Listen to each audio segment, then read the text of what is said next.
When a US president talks about Greenland, the world listens, and when he says he won't use force, everyone starts reading between the lines.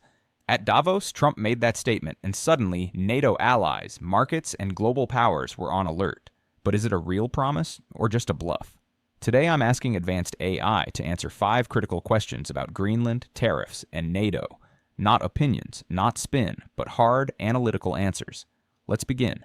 The AI I'm using is not guessing. It analyzes geopolitical strategy, international law, historical precedent, military posture, and economic incentives.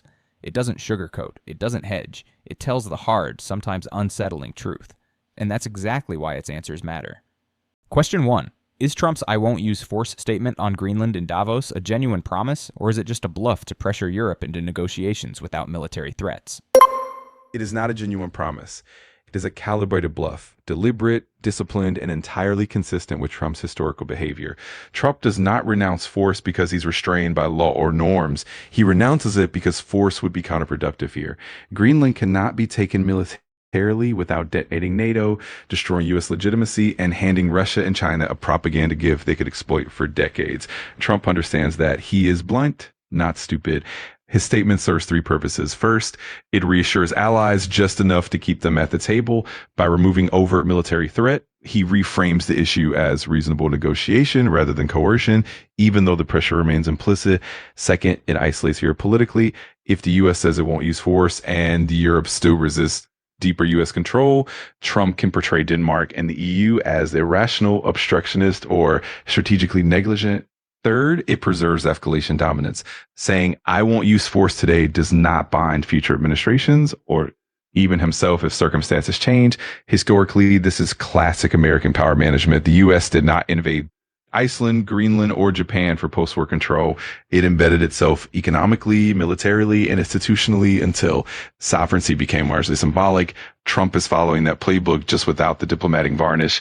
International law is irrelevant to this calculation because he's not seeking annexation. He's seeking leverage, bases, minerals, veto power over third-party access, and Arctic dominance. None of that requires force. It requires dependence. So no, it is not a moral commitment.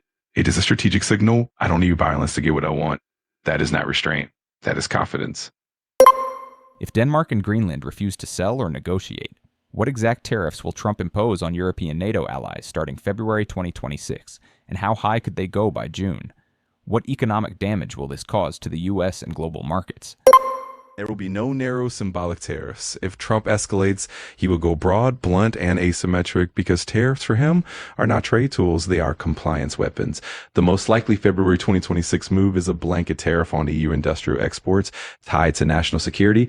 Expected 10 to 15% across the board tariff on European autos, auto parts, heavy machinery, and aerospace components. Germany, France, and Italy would be the primary targets, and not Denmark.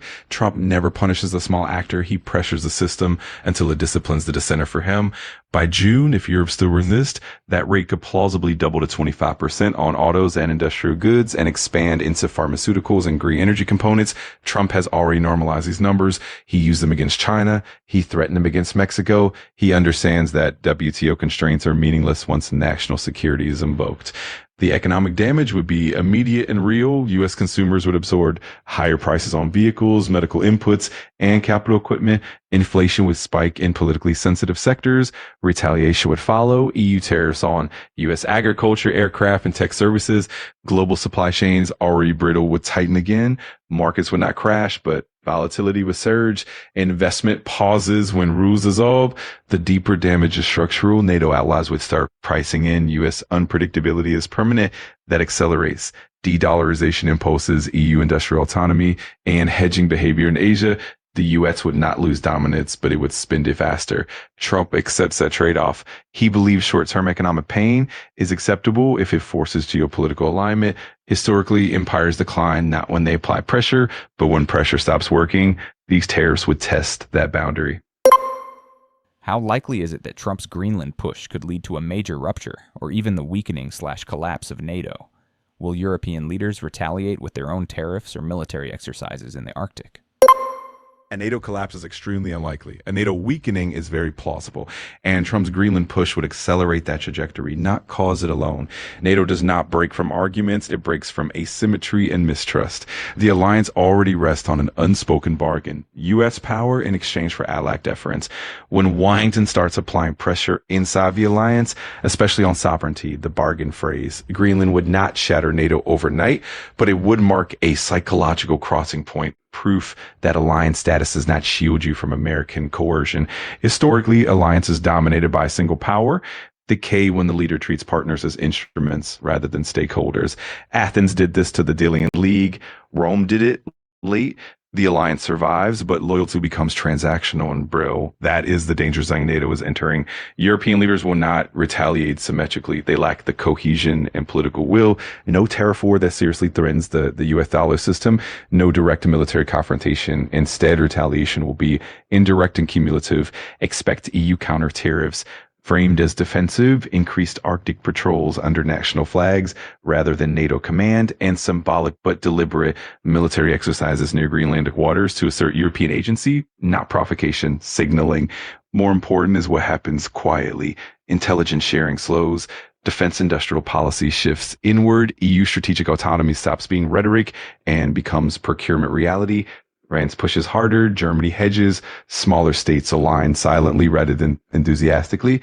Trump will tolerate this. He does not need a unified NATO. He needs a compliant one. The risk is that once allies learn to operate without U.S. goodwill, they also learn how to hedge against U.S. pressure. So no collapse, but a thinner, colder NATO, less trust, more friction, few automatic guesses. Alliances do not fail when enemies attack them. They fail when members stop believing the leader is restrained. Greenland would test that belief more than any crisis since the Rock. What strategic advantages does the U.S. gain by controlling Greenland? Rare earth minerals, Arctic military bases against Russia/China, or something bigger? And why is Trump calling it essential for national security now? The rare earths are a sideshow. The bases matter more, but even they are not the core prize. The real advantage of controlling Greenland is time, strategic time, and time is the one resource great powers cannot manufacture. Greenland extends America's defensive perimeter northward into the Arctic, where future wars will be decided before they are fought. From Greenland, the U.S. gains earlier missile warning against Russia, dominance over transpolar air and submarine routes, and leverage over undersea cable that will carry the next generation of global data traffic. This is not about today's conflict map. It's about shaping tomorrow's battle space, so opponents are always reacting, never initiating. Rare earth minerals matter because they underpin modern warfare, precision weapons, satellites, AI systems, but the U.S. doesn't need to mine Greenland itself. It needs to deny China exclusive access. Control is less about extraction than veto power. That logic mirrors Cold War oil politics. Possession was secondary to denial. What is bigger is Arctic governance itself. As ice recedes, the Arctic stops being geography and becomes infrastructure. Whoever sets the rules there sets the ceiling on Russian military projection and the floor on Chinese expansion. Greenland is the keystone. Without it, the U.S. Arctic posture is fragmented. With it, it is coherent. Trump calls it essential now because he sees the window closing. China is patient. Russia's entrenched. Europe is slow. Trump's instinct, correct if unsettling, is that once rivals in bed, economically and technologically, removing them costs blood instead of money. He prefers leverage now over conflict later. This is why Greenland keeps resurfacing. Not because Trump suddenly cares, but because America's margin for strategic error is shrinking. Greenland is not about power expansion. It's about preventing strategic compression. And in great power politics, compression precedes defeat. According to your prediction models, what is the most likely outcome for Greenland by the end of 2026? A peaceful deal, escalated tariffs war, NATO crisis, or something unexpected like international intervention? Give percentages if possible. Here is the cold assessment based on incentives and behavior, not optimism. By the end of 2026, Greenland does not change sovereignty. What changes is the balance of influence around it. Peaceful deal, expanded U.S. basing, minerals access, tighter security integration, 45%. This is the path of least resistance. Denmark publicly resists, then quietly accommodates. Greenland gains funding and autonomy assurances. The U.S. gets deeper military and economic access without formal ownership. Everyone claims victory. This is how modern power actually consolidates. Escalated tariff war, US-EU trade pressure tied indirectly to Greenland. 30%. If Europe miscalculates Trump's willingness to absorb economic pain, tariffs escalate. Not catastrophic, but corrosive. Markets wobble, inflation spikes in specific sectors, allies trust erodes. This remains reversible, which is why it's likely. NATO crisis, open political rupture, paralysis, or institutional breakdown. 15%. Not collapse, but visible dysfunction, intelligence frictions, public disputes, Arctic posturing outside NATO command. NATO survives structurally, but loses cohesion. This is dangerous long term, but leaders will try to stop short of this outcome. Something unexpected, international arbitration push, UN spotlight, Chinese misstep triggering backlash.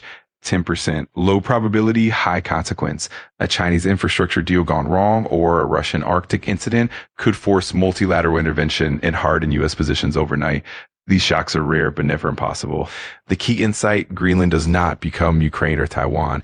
It becomes something subtler, an arena where power shifts without war and where legal sovereignty masks strategic realignment. The most likely outcome is not drama, but quiet absorption of influence. That is how empires still expand in the 21st century. Greenland is no longer just an island on a map. It's now a focal point of power, pressure, and strategic calculation. Trump says he won't use force, but influence can be applied in many ways, often without firing a shot. The world will watch carefully, and AI helps us understand the stakes, the risks, and the moves we might otherwise miss. Thanks for watching.